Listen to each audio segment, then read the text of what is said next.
وانەیەکی تر دەست پێ دەکەین لە بارەی ئایدیای نەتەوە لە کۆتایی پەرسەندنی فکرەکانی لەلای هێگڵ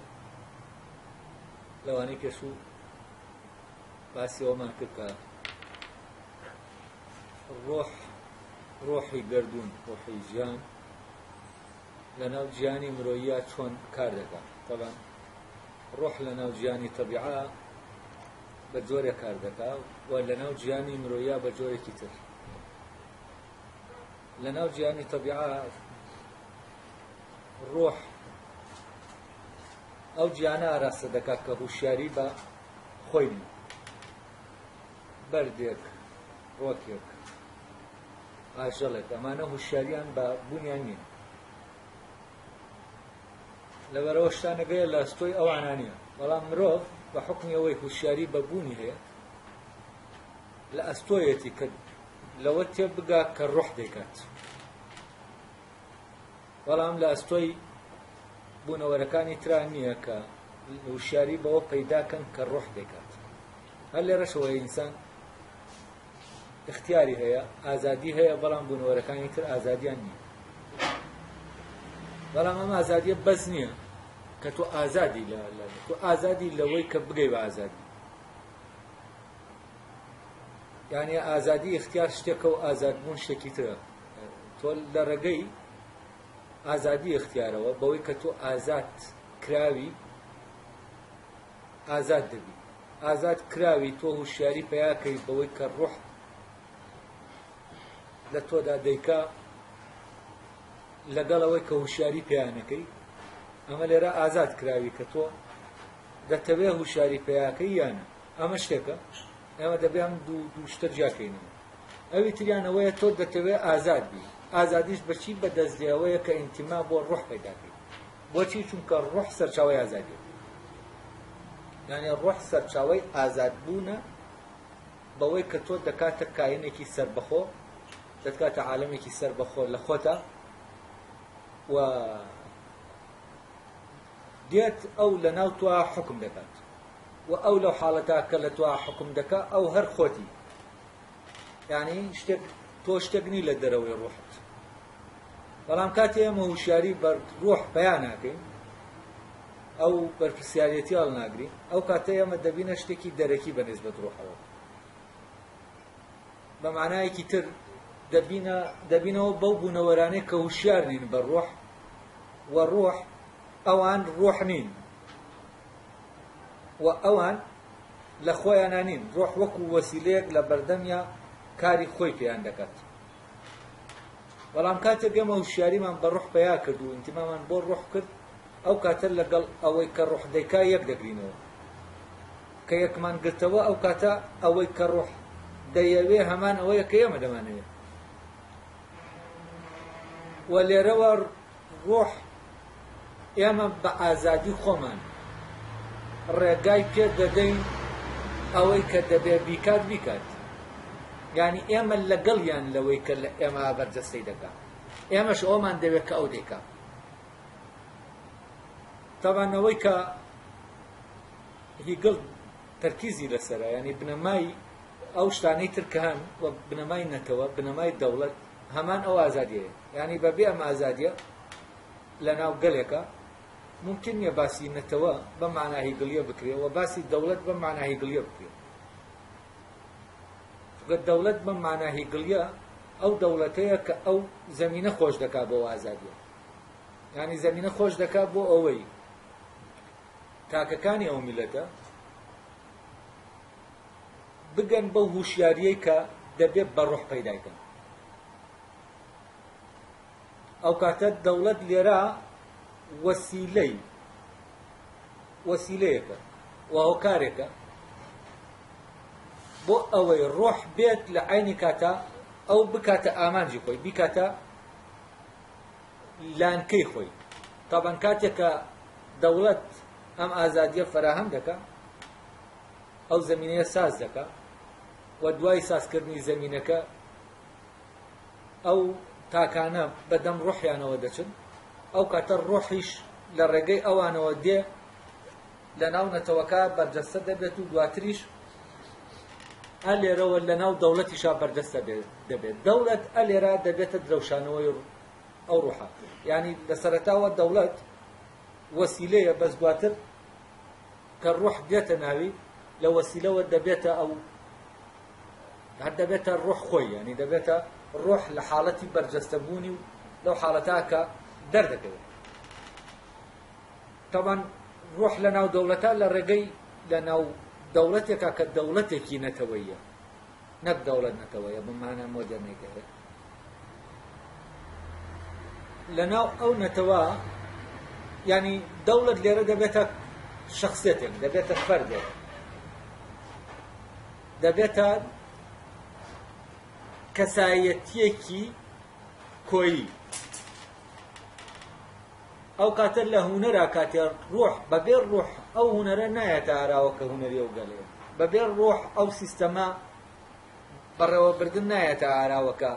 حکومەتی ناو ئەو دەوڵەتە دەبێ هەیبێت بەبێ ڕوح ئاینەکە نایەتە ئاراوەکە ئەو لەو دەوڵەتە هەیە ئەمانە کە دێنە دەرێ هەمووی ئەوەن کە ڕوح کە ئەمانە هەمووی هی ئەو دەوڵەتە وەلەم دەوڵەتەوە لە شکڵە مادیەکەیە دەردەکەون لە ناو تاکەکانی ئەو دەوڵەتە لە شکڵە غەیر مادیەکەیە بوونیان هەیە ئەلێرەوە دەوڵەت دەبێتە خاوەنی ئەمانەی کە هەیە و هەویەی خۆی دیاری دەکات لە ڕێگەی ڕوحەوە لەبەرەوە چ دەوڵەت چ نەتەوە هەردووکیان ئەساسەکەیان ڕوحە بە مانایەکی تر دەوڵەت عیبارەتە لەو بەرجەستەبوونە مادیە کە بەنەتەوە تێدەپەڕێت و لە ناو شتەکانە بەرجەستە دەبێت کە ئێمە دەڵێن نەتەوە ینی بەرجەستەبوونی ڕوح لە ناو مرۆڤەکانە بەڵام کە دەڵێن دەوڵەت ینی بەرجەستەبوونی ڕوح لە ناو شتەکانە لە ناو ئەو شتانی کە هەن ئەو کاتە ئەوەی کە ڕوحیە لە ناو ئینسانە دەچێتە ناو ئەوەی کە مادیە و ئامانجەکەی لەوەی کە هی خۆیەتی دەگۆڕێت بەو ئامانجەی کە ئامانجی ڕوحە لێرەوە ئەوەی کە مادیە معنایەکی ڕوحی پەیدا دەکات یعنی معنە مادیەکەی خۆی لەدەست دەدا بۆ نمونە هونەر کاتێک کە معناکەی مادی دەبێتەوە دێتە ناو بازارەوە ئەوەی تر مادی دەبێتەوە ڕوحتیایە حزور پێیانەکە کەسێکە کاتێک خەریکی هونەرە وەک پیشەیەک ئەمە ڕوو دەدا خەریکی فلانە ئاینە وەک پیشەیەک ئەمە ڕوو دەدا ینی ئەلێرە ئەوەی مادیە سەیتەرە دەکات لەسەر ئەوەی کە ڕوحیە دەوڵەت ئەمانە تایە پیشە نین و ئامانج لەمانە ئامانجێکی پیشەیی نییە ئامانجێکی ڕوحیە یعنی هەر کەسە لەو ئیشا دەبێت زەمینە سازکە بۆ ئەوەی ڕوح لە ئیشەکەیا دەرکەوێت نەک ئیشەکە شتێکە بۆ ئەوەی کە ئەم بژی و بژێوی خۆی داگینکە یعنی لێرە شتەکان تەواو دەگۆڕێن معنای شتەکان دەگۆڕێن ئێستا خەڵک کە ئیش دەکا ئیشەکە خۆی مەوزوع نیە لەلای ئیش دەکا بۆ ئەوەی دەستکەوتێکەیە بگا بە دەستکەوتەکە و ئیشەکە خۆی لە خۆیان قیمەتی نییە قیمەتەکەی چۆتە دەرەوەی خۆی بەڵام لێرە لە ناو دەوڵەتە تاکی نەتەوەیی ئەو ئیشەی کە دەیکا قیمەتەکەی لە ناو ئیشەکە ئاەتی یعنی ئەم ئیشە بۆ ئەو ئامانجەکەیە ئەوەی کە لە ئیشەکە دەکەوێتەوە مادەی بەرەو پێشبردنی ئەمیشەیە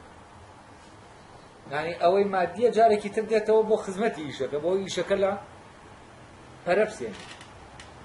هەلێرەوە ئەم ئیشە پەرە دەسێنێ بەڵام لەوی ترا ئیشەکە پەرە ناسێنێ ئیشەکە توەر تکرار دەکەیتەوە بۆ هەمان مادە دەست دەکەوێت بۆ گوزەرانی خۆت یعنی ئەوەی کە مادیە دەچێتە شوێنێکی تر ئەوەی کە لە ئیشەکە دەکەوێتەوە خزمەتی شوێنێکی تر دەکات هەلێرە ئیتر ژیان دەبێتە ژیان لە ناو ئیشە وە کاتێک کە گەلێک ئاوا سەیری ژیانی کرد ئیتر فەلەن ئەم گەلە تەحەول دەکات بۆ نەتەوە و ئەو پەیوەندیانەی کە لە نێوان تاکەکانە هەیە پەیوەندیەکی ترە نظامێکی تر هەیە و پەیوەندیەکە ناوەکیە دەرەکی نییە هەر تەمان تەحولیشی کرد بۆ پیشە یەکسەر پەیوەندیەکە دەرەکی دەبێتەوە کە پەیوەندیەکە دەرەکی بوویەوە ئەو پەیوەندیە قوڵە ڕۆحیەی کە لە نێوان تاکەکانە هەیە ئەو پەیوەندیەکی دروستکراو نییە پەیوەندیەکی ئەسیلە ڕاستەقینەیە ئەو پەیوەندیەش نامێنێت لەبەرەوە لە هەر شوێنێکە ڕۆح حزوری پەیدا کرد ئیش دەکەوێتە ناو پەرەسەندنی خۆی یعنی ئیش دۆخێکی ئستاتیکی وەردەگرێت بۆ نمونە کەسەکە خەریکی باخەوانیە باخەکە لە لای وەسیلە نییە بۆ ژیان باخەکە لە عینی کاتا پەیوەندێکی شوێنێکی تری ئەم کەسە تێردەکا کە ئەوەیە لە ئەم باخە دەڕازێتەوە بەم حازر بوونەی ڕۆح ئەو باخە خۆی ئاشکرا دەکات بە شێوازێک کە کۆمەڵە شتانێکت پێ دەبەخشێکە لە باخەکە بۆ شکڵی تر ئامادەکراوە نابەخشێت و ئەم جوانیە ئینانەکە لە کۆمەلگایەک کە شتەکان دەکاتە پیشەیت بەهایەکیان نییە لەو کۆمەلگاکەی تر بەهای خۆیان هەیە بۆچی چونکە ئەمە دەرمانی شوێنێکە ئەمە خواردنی شوێنێکی تری ئینسان هەلێرەوە گیانێکی تر دێتە ئاراوە جیا لەو گیانەی کە هەیە لە ڕاستیا ئەو مرۆڤانەی کە لە گیانێکی ئاوایە دەژین دەتوانی بە پێی ئەو بنەماکەی هیگڵ ناویان بە نەتەوە بەرین ئەمانە نەتەوە و ئەو دەوڵەتەی کە لەسەر مەساست دەمەزرێ دەوڵەتی نەتەوەیە دەوڵەتی نەتەوە بە پێچەوانەی دەوڵەتەکانی تر ئەو دەوڵەتانەی کە بە هێز دروست دەکرێن ئەو دەوڵەتانە ئامانجەکەیان سەرکوتکردن لە ڕاستیان یانە ڕیزکردنی خەڵکە زەختکردنە لە خەڵک بۆ سەپانی ئەو یاسایانەی کە کۆمەڵە یاسان لەسەر ئەساسی بەرژەوەندیە دنیاییەکان و ئەو دەستورێک ئەو دەوڵەتەیە لەسەر ئەساسی بەرژەوەندیە دنیاییەکان دامەزراوە ینی دەوڵەتەکە دەستورێکی تەواو دنیاییە هەر لەبەرەوەشەوەی دنیایی و جزئیە دەستور لە دەوڵەتێکەوە لە زەمانێکەوە بۆ زەمانێکی تر دەگۆڕێت بۆچی چونکە حاجیاتی دنیایی مرۆڤەکان دەستورەکە فەرز دەکات دەستورەکە خۆی لە خۆیان حەق و ڕاز نییە یعنی ڕەوایەتی لەوەی کە حەق و ڕاستەقینەیە وەرنەگرتووە ڕەوایەتی لە چی وەرگرتووە لە ژیانی مادیە و خەڵکە وەرگرتووە بۆ نمونە ئێمە کاتێک کە داوای دەوڵەت دەکەین لە ڕاستە داوای دەوڵەت ناکەین ئێمە نازانین دەوڵەت چێ جارێ ئێمە داوای دەوڵەت دەکەین بۆ ئەوەی بە ئاسانتر سەفەر بکەین داوای دەوڵەت دەکەین بۆی جنسیەکمان هەبێ وەکو کەسانی کە دەوڵەتیان هەیە خاوەنی جنسیە و دەوڵەتە شتانێک ئەوەی کە هەیە کە تۆ پێت دەکرێت بە عەمەلی ئێستا سیستەمەکە وا ڕێکخراوە کە تۆ بەبێ ئەمانە بەبێ ئەم هەویە ناتوانێت بچیتەوە مەجالانەوە ئەلێرا هەموو ئەو نظامە لەسەر ئەو ئەساسە دامەزراوە ئێمە کە دەڵێن دەوڵەتمان هەبێ ئەو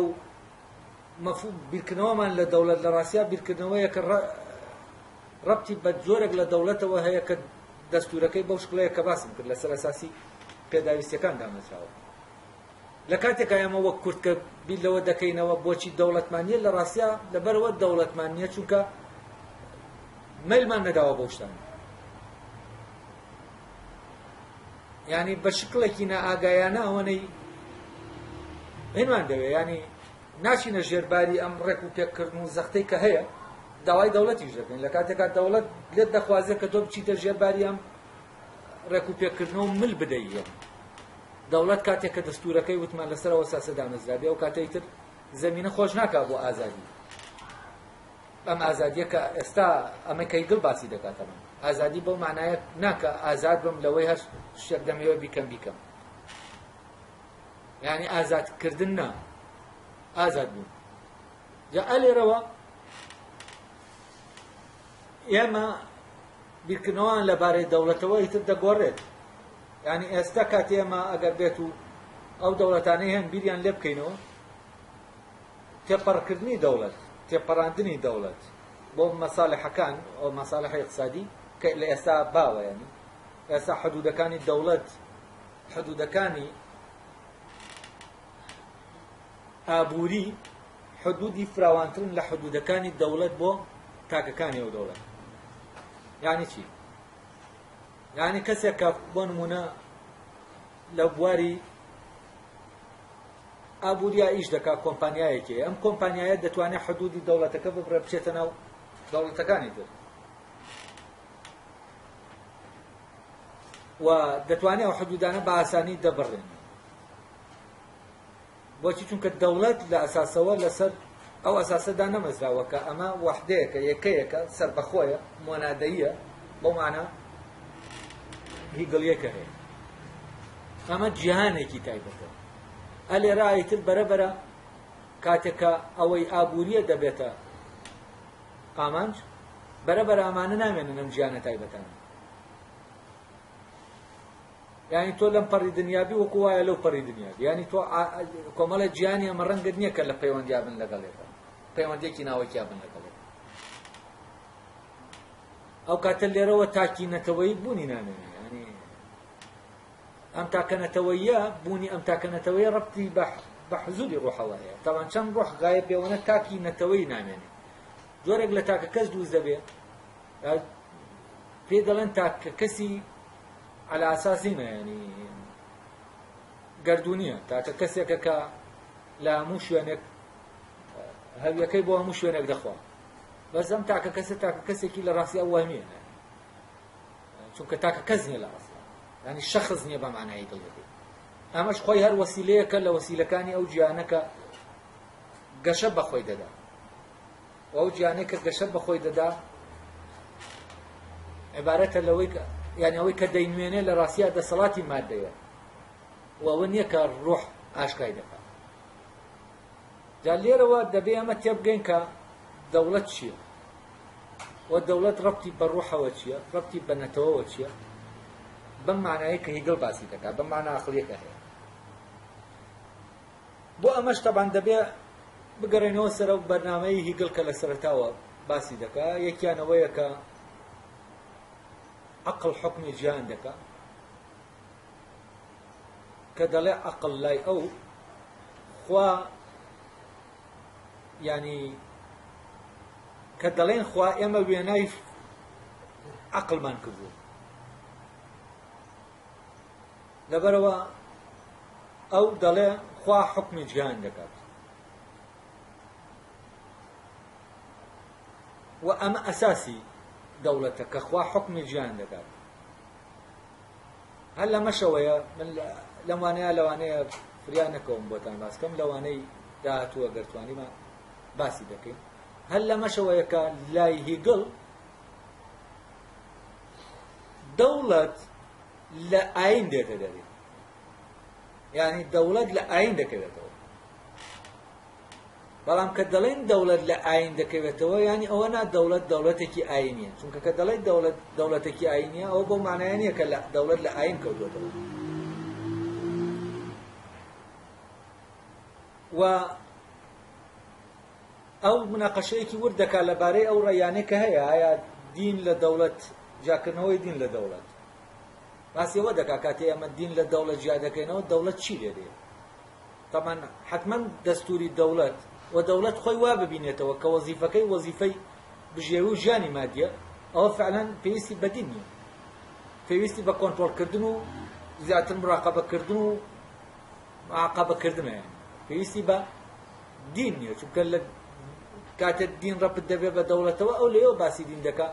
باسی مەزهەب ناکات، لە ڕاستیە باسی ڕەوڕەسمی دینی ناکات، باسی ئەوە دەکات کە ئەساسە بۆ هەر دینێک، کاویش ئەوەیە لە ڕێگەی دینەوە ئینسان وای لێ دێ کە پێویستی بەوە نەبێ معاقەبە و مراقەبە لە دەرەوە بکرێت. ئەلێرەوە ینی دین لە لای مەوزوعە کە لە دەرەوە ئەمە نەکرا، ئەو کاتە فعلەن دەوڵەت پێویستی بەمە نییە کە هین کات، ینی وەکو بڵێ تاکەکانی نەیەڵێ تاکەکانی ئازاد بن. هەر لەمەشەوە ئەو دەڵێت دەوڵەت ئەساسی ئازادیە، بۆچی؟ چونکە لە دەوڵەتە ئازادی لە تاکەوە دەچێتە ناو قۆناغێکی تر، یعنی ئەگەر تۆ لە خۆتە ئازادی کەمتر، ینی ئازادی کەمتر خۆی ئاشکار دەکات لەوەی کە تۆ لە ناو خێزانێکە ئازاد بی لەوەی کە لە ناو نەتەوەیەکە ئازاد بی کە لە دەوڵەتێکدایە لەبەرەوە ئەو دەڵێ ئازادی بە معنا پڕەکەی بەبێ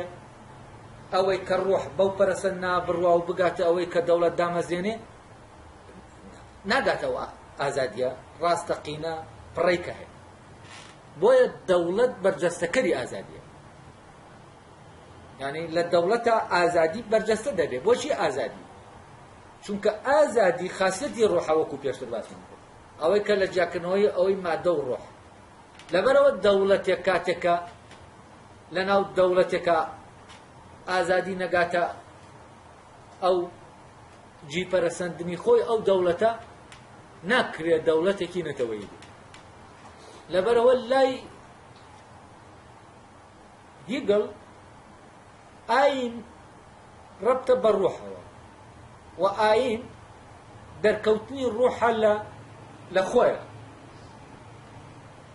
یعنی لە ئاینە تەواو ئەو ئامانجە ڕۆحیە پوخت دەبێتەوە بۆچی چونکە لە ئاینە ئیتر تۆ ئەوەی بەرژەوەندی و مەساڵح و حەز و غەریزە و ئارەزووە ئەلێرا نامێن ئەمە تەمان بە پێچەوانەی مەزەبەوە کە دین تەحول پێ دەکا بۆچی بۆ دابینکردنی ژیانی دنیایی تۆ و ئامانجی دین وا لێ دەکا کە ئامانجێک بێت دەیەوێت تۆ لە ژیانە و مەساڵحەکانت پارێزراو بێت و دین دەبێتە فۆرمێک وەردەگرێت کە ئەو فۆرمەتەوە فۆرمێکی مادیە یعنی دین سەرۆکاری لەگەڵ ئەوە هەیە کە لە ئێمە مادیە ئەلێرا حەق و ماف دەبێتە شتێکی مادی نابێتە حەق بە معنای ئەوەی کە حەقە ینی ئەوەی کە ڕاستە ئیتر مەسلحەتی منی تایە یا زەرەری منی تایە ئەمە مەوزوع نییە یعنی دین لێرە مەشغوڵ دەکرێت بە کۆمەڵە شتی جوزئی تاکە کەسیەوە دین لێرە ئەوە نییە کە ئێتیمام بەوە دەدا کە کولیە ئێتیمام بەوە دەدا کە تایبەتە بە شخصێک ئەوەی کە دین بە معنە مەزەبیەکەیتەوە بەڵام دین بە معنە هیگڵیە ئەوەیە کە ئێتیمام دەدا بەوەی کە کولیە بەوەی کە کولیە یانی چی بەوەی کە ئێمە پاکمان کردوتەوە لەوەی کە لە مەساڵحەکانمان لە غەریزەکانمان لە حەزەکانمان و ئەوە لە خۆیە بەبێ ئەمانە ئێمە دەمانەوێت یعنی ئەوەی حەقە دەمانەوێت ئەوەی چاکە دەمانەوێت ئەوەی عەدلە دەم عەدالەتمان بۆەوە ناوێت کە مافێکمان هەیە بۆمان بێنێتەوە مەسلحەتێکی مادیمان بۆ دابین بکە بۆچی چونکە ئێمە عەدالەتمان لەویا بیت بۆ ئەوە بیست لە شوێنەکە ئەگەر عەدالەت ئیشی کردو لە مەسلحەتی ئێمە نەبوو ئەوە عەدالەتمان ناوێت لەبەرەوە عەدالەتمان دەوێ و عەدالەت خۆی ویستنمان بۆ دادوەری و عەدالەت ئامانجەکەیە ئێمە عەدالەتمان ناوێت بۆ ئەوەی مەسلحەتێک هەیە مەسلحەتێکمان پارێزێ عەدالەت لێرە مەلیکە پاشایە عەدالەت حەرەز نییە پۆلیس نییە حەق لێرە حاکمە مەلیکە پاشایە حەق خزمەتکار نییە بەڵام کە تۆ حەقت بۆ ئەوە ویست کە مەسلحەتێکت پارێزراوە بێەوە حەق خزمەتی مەساڵحەکانت دەکات لێرە حەق خزمەتکارە لەبەرەوە ئەو دەوڵەتێک کە حەق وا دەبینێ دەبێتە دەوڵەتێکی پۆلیسی و ئامانج خۆی لە ئامانجی ئەو دەوڵەتە بەرجەستەکردنی حەق و عەدالەت نابێ ئەو کاتە بەرجەستەکردنی حەق و عەدالەت بەبێ ڕەچاوکردنی ئەوەی کە لە مەسلحەتی تاکەکان هەیە لە مەسلحەتیان هەیە لێرە ئەو کاتە کە ئاوا سەیری حەق و دادوەری کرا ئیتر ئەوەی حەقە ئەوەی عەدالەتە بەرجەستە دەبێت بە بەرجەستەبوونی ئەمەش ئەو ئامانجەی کە ڕۆحایەتی چی دێ وەدی دێ لەناو بەرجەستە دەبێت دێتە سەر زەوی لەبەرەوە ئامانجی دەوڵەت هاتنە ئارای یعنی حەزوری حەق و عەدل و ئەوەی کە ڕۆحایەتی لەناو ژیانی واقعی ئێمە بۆ تێگەیشتن لەمە دەبێ ئەمانە مەفهومانە لە یەکجاکەین ئێمە فەرەزەن داوای عەدالەت دەکەین بەس لە عەدالەت تێ نەگەیشتین یعنی عەدالەت ئێمە عەدالەتمان دەیە وەک خزمەتکار یا وەک پاشا داوای حەق دەکەین بەڵام ئایا حەقمان دەوێ وەک خزمەتکار یا وەک پاشا حەق لە خۆیان ئامانجوانە یا نا حەق لە خۆیان ئامانجوان نییە ئێمە مەساڵحەکانمان ئامانجن بەڵام ئێمە بە ناوی حەقەوە دەمانەوێت مەساڵحەکانی خۆمان ئەوەی کە لە مەسلحەتمانایە ئەومان دەستکەوێت لەبەرەوە لێرە دەوڵەت بەرجەستەبوونی مەساڵحەکان و دەستورەکەشی ڕەبتە هەر بەو مەساڵحانەوە بەڵام کاتێک دەوڵەت دەبێتە ئەو ئامانجە وەدی دێنێت کە ئەوەی حەقە و ئەوەی کە عەقڵ لە پلانە عەقڵیەکە هەیە لەویا بەرجەستە بێت ئەو کاتەی تر ئەم دەوڵەتە دەوڵەتێکی شتێکی تر هەر لێرەشەوەیە لە لای هیگڵ نەتەوە پێش دەکەوێت بەسەر دەوڵەتە یعنی ڕوح دەبێت لە ناو نەتەوە دەرکەوێت دوای ئەوە دەتوانێت لە ناو دەوڵەتە دەرکەوێت یعنی دەبێت لە ئینسانەکانە دەرکەوێت جا لە شتەکانی ئینسانەکانە دەردەکەوێت لەوەی کە هی ئینسانەکانە دەردەکەوێت بەڵام لە دەوڵەتی مۆدێرنە ڕێک پێچەوانەیە ئەمە دەبێت دەوڵەت دەبێت جا نەتەوە دەبێت یعنی ئەگەر بنەماکە مادی بوو لە دەرەوە شتەکە دەبینی دەوڵەت دەبینین اینجا نەتەوە دەبینین بەڵام ئەگەر بنەماکە عەقڵی بوو لە ناوەوە دێین بۆ دەرەوە یەکەم جار نەتەوەمان دەبینین کە نەتەوەمان تێپەڕان اینجا دەگەینە دەوڵەت یعنی دەوڵەت بە شوێن نەتەوە ئادێت بەڵام لەمی ترا نەتەوە بە شوێن دەوڵەت ئادێت یعنی دەوڵەتەکە دێت اینجا نەتەوە دێت ئەمە جیاوازی نێوان بنەما مادیەکە و بنەما عەقڵیەکەیە طبعا کاتێ لێرەوە سەیری دنیا دەکەین ئەو فکرەیە دێتە بەردەمان کە دەڵێ ئەوانەی فەزیلەتمەند و ئەوانەی کە فعلەن ئاوا بیر دەکەنەوە دایمە لە ژیانە بەدبەخت و داماوە ئەوانش کە خەڵکێکی شەڕەنگێز و خراپن ئەوانە خۆشبەختن ئەوانە شانسیان هەیە و ئەوانە شتەکانیان دەست دەکەوێت خەڵکەکەی تر ئەو شتانەی دەست ناکەوێت هەیە ئیگڵ لێرە دەڵێ ئێمە کاتی ئاوا سێر دەکەین دەڵێن ئەمانە دایمە بەرەو پێشەوە دەڕۆن و دایمە لە پێشکەوتن و گەشەکردن و گەشانەوان و بەڵام مرۆڤە فەزیلەتمەندەکان ئەمانە دایمە داما و کز و ئێنن ئەڵێ وەرەوە سێرمان کردووە کە ئێمە مۆزوعی گەشانەوە و پێشکەوتن و ئەمانە بەرەو پێشەوە چوونی ئەم کەسانە وا دەبینین کە لە سەروەتەکەیانە لە شەرەفە ئەو دەڵێ ڕێک ئاوا دەڵێ شەرەفی خارجی شەرەفی خارجی یعنی هەر شەرەفی عەشایری و کۆمەڵایەتیە نەکەرامەت کە دەڵێ شەرەفی خارجی ینی شەرەفی داخلی عیبارەتە لە کەرامەت بەس شەرەفی خارجی ئەوەیە تۆ خەڵک بەش ڕێزت لێ بگرێت ڕێزلێنانی دەرەکی کە خەڵک ڕێزت لێ دەگرێت خۆت بەڕێزی یا بەڕێزی گرنگ نییە شتت کردووە بۆ خەڵکیش مقابلیەوە ڕێزت دەگرێت نەک لە خۆتا تۆ بەڕێز ئەڵێ ئەمانە دەبینی کە خەڵکێک دەبینی خەڵک بە دەوریا دەبێتەوە ئەڵێنی تر ئەمام کەسە خۆشبەختە و لە ژیانێکی خۆشا دەژی ئەڵێ کاتێک ئێمە دین وشیارانە بیر دەکەینەوە ینی بە پێی پلانەکە بیر دەکەینەوە بە پێی ئەو پلانەی کە لە عەقڵا هەیە بیر لە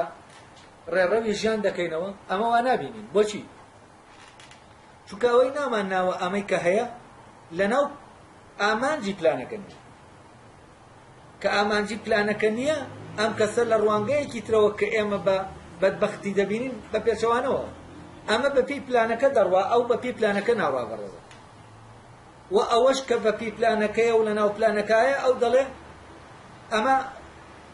عنسرە جەوهەریەکەی ژیانە یعنی کاتێک ئێمە ئەوە نابینین کە لە ژیانمانە جەوهەری و حەقیقیە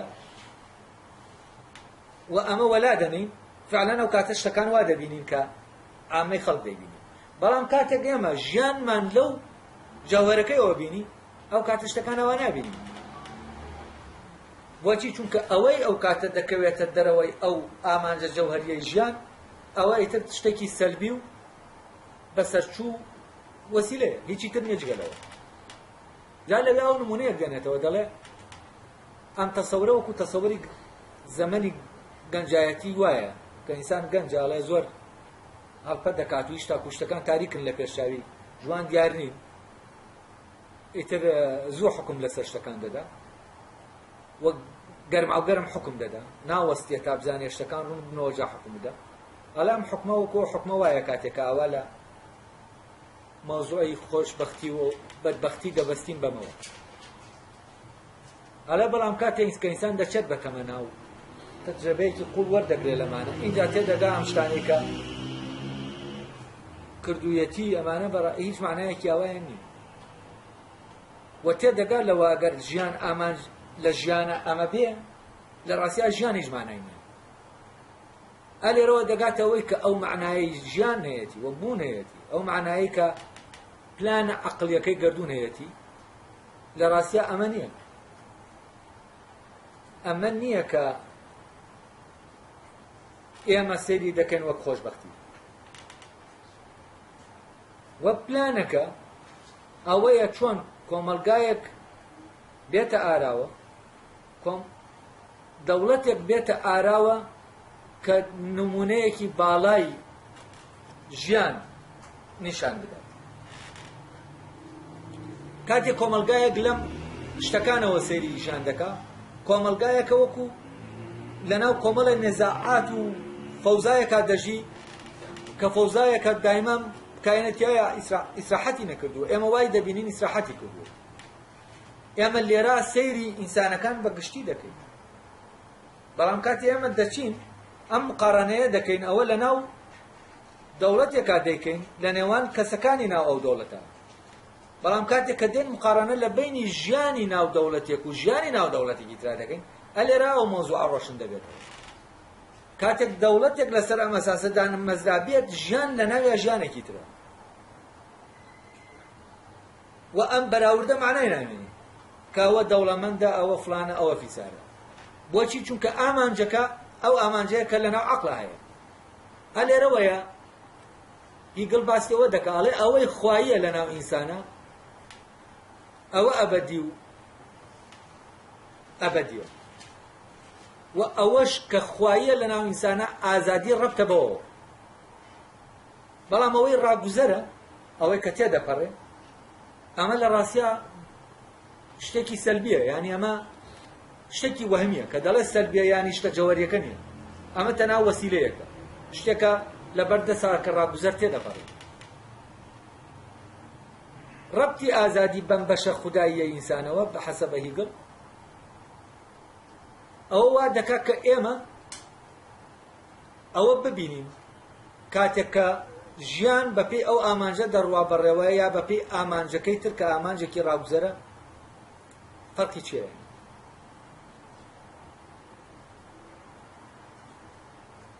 هەلێرەوە کاتێک ئێمە ینی بە معنایەکی تر ئەوە کۆیلەکانن کە معنای ژیان لەناو ئەوە دەبینەوە کە مڵکە ئەلێرا کە ئاوا بۆ ئەو کاتە ئەو کەسانی کە فەزیلەتمەندین کە چاکنین ئەوانە کەسە دیارەکانی ناو کۆمەلگان بەڵام ئەوەی کە ئامانجەکەی ئازادیە ئازادی دەکاتە ئامانج ئیتر دەبێت پەیوەست بێتەوە بەوەی کە لەناو خۆیان خوایی و ئەبەدیە ئەمە تەمان پێشترەوەمان ڕوون دەبێت ئەمانەی کە لە سەرتا وتاون لەلاتان ڕۆشن بن کاتێک کە ئەو باسی ڕوحی کردوتی ئازادی ماهیەتی ڕوحە ڕەبتە مەمەوزەوە یعنی ئەوەی کە لەناو ئینسانە خوداییە ڕوحە عەقڵە ئەوەی کە ئەو جارێ پێی دەڵێ عەقڵ و لە شوێنەکە پێی دەڵێ ڕوح ئەی ئەوەی عەقڵیە کاتێ ئێمە لێ دەکۆڵینەوە ئامانجێکی هەیە ئەو ئامانجە نییە کە ئەو خەڵکەی تر هەیەی لەبەرەوە کاتێ بەپێی ئەوە دەچین بەڕێوە کە عەقڵ کردوێتی بە ئامانج لە ناومانە ئەو کاتەی ترە ماوکێشەیە دەگۆڕێ جا هیگڵ دەڵێ ئەوەی کە لەناو بەشە خواییەکەی ئینسانە هەیە بەشە خواییەکەی ئینسانە کە هەتاییە ئەمە لەناو جوتیارێکە کە لەناو کۆمەڵە پەیوەندی سادە هەیە لەگەڵ کەسێکی ترە کە لەناو کۆمەڵە پەیوەندی فراوان هەیە تۆڕێک لە پەیوەندیەکان هەیە ئەمە هەر یەکە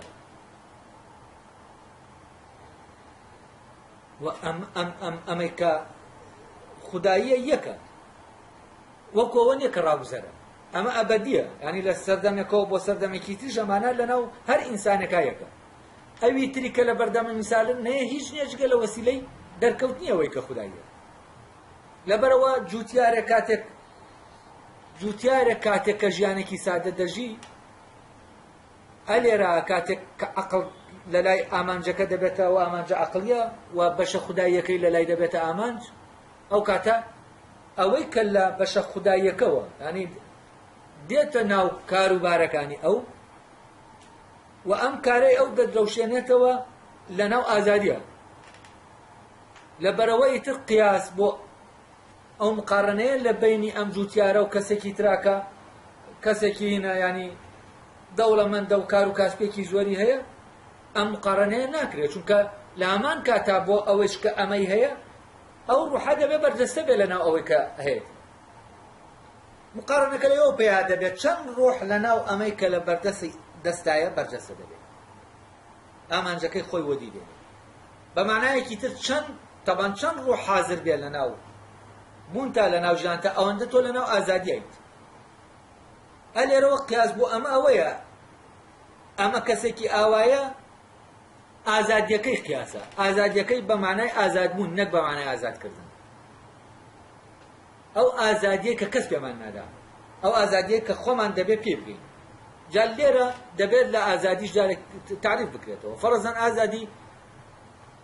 ئەڵێ ئینسان بە سروش ئازادە هیگڵ دەڵێ ئەم ئازادیە لە ڕاستی ئازادیەکی بەتاڵە بە سروش ئازادە ینی بۆ مانایەی اختیاری هەیە شتانێک بکە بەس ئەمە ئازادیەکە ناوەڕۆکی نییە ئەم جۆرە لە ئازادی دنیا وێران دەکات لە شوێنەکە باسی ئەوە دەکات ئەڵێ ئەگەر ئازادی ماهیەتی ڕۆحە خەڵکێکە دەڵێ ئازادی دەبێتە ئەگەر ئاینیش ڕەبتی بە ڕۆحەوە هەیە و دەوڵەتیش ڕەبتی بە ئاینەوە هەیە و کاتێ باسی ئازادی دەکەین دەڵێ و پرسیارە دەکرێت دەڵێ ئازادی دەبێتە هۆی ئەوەی کە چی ڕووبدا کە لە ئەخلاق و دین و ئەمانە بەرەو فەساد بوون لەناوچوون بڕۆ و ئەو دێت لێرە ئەوە باس دەکات کە ئەسڵن ئازادی بەبێ ئازادی ممکن نییە مەوزوعی ینی دین بێتە ئاراوە و دین گەشە بکە و لێرە و چی دەڵێ دەڵێ کاتێک کە ئینسان ئازادە چاک بێت و ئازادە خراپیش بێت و ئەم ئازادیە وەک جەوهەری ڕۆح کە لێرە ئازادی اختیارە ئەم ئازادیە ئەو ئازادیە سروشتەیە کە ئێمە هەمانە بەڵام ئەو ئازادیەکەی تر دەبێ مرۆڤ پێی بگە شتێک نییە تۆ بە سروشتی هەبێت ئەو ئازادیەکەی تر دەبێت